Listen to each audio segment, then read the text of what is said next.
Ya, sekarang kita mengenali apakah gejala dari COVID-19 ya.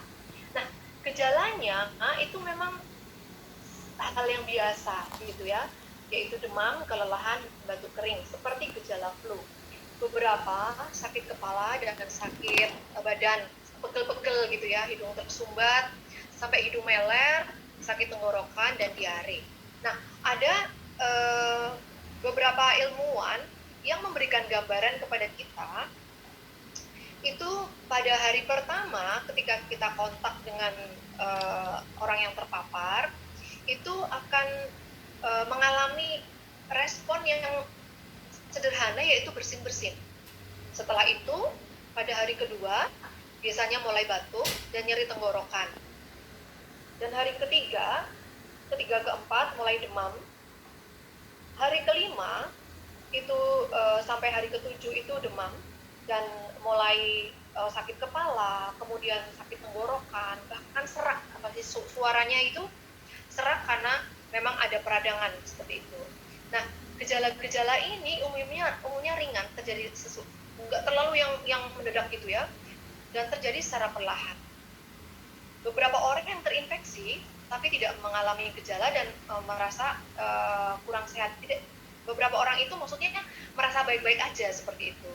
Nah, tetapi ada tools atau ada cara kita curiga terhadap diri kita sendiri. Artinya begini, 5 hari yang lalu aku ketemu sama siapa ya? Atau bahkan yang jelas mungkin baru bepergian dari luar negeri. Atau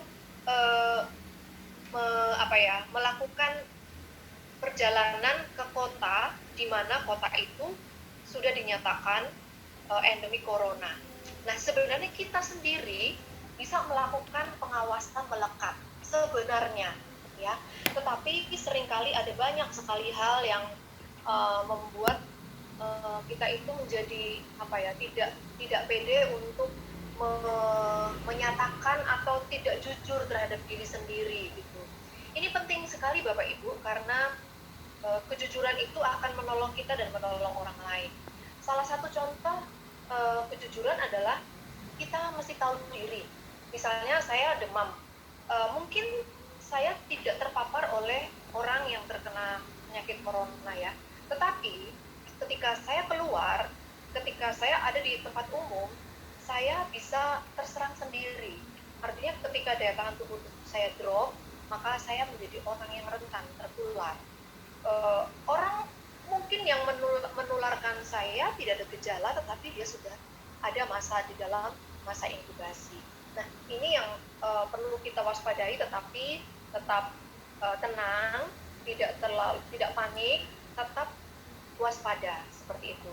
Kewaspadaan ini juga adalah sebuah peran dari hormon kortisol tadi yang saya bilang awal-awal, bahwa hormon kortisol itu menjaga kita ketika sesuatu terjadi, lalu saya memutuskan apa itu tinggi, lalu ketika kita cooling down, maka hormon kortisol pun juga turun.